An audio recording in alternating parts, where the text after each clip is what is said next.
তো হবে সবাই অচেনা। আজকে মরলে কালকে 2 দিন মনে কেউ রাখবে না। যাদের লাগি করলা তো হবে সবাই অচেনা।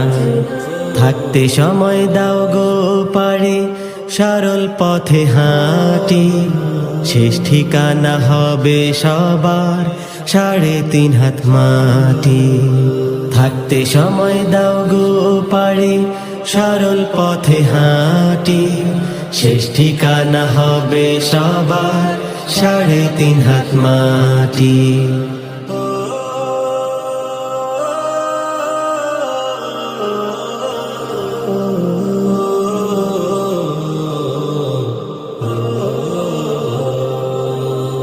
কত আশা করে তুমি করলা বাড়ি ঘর।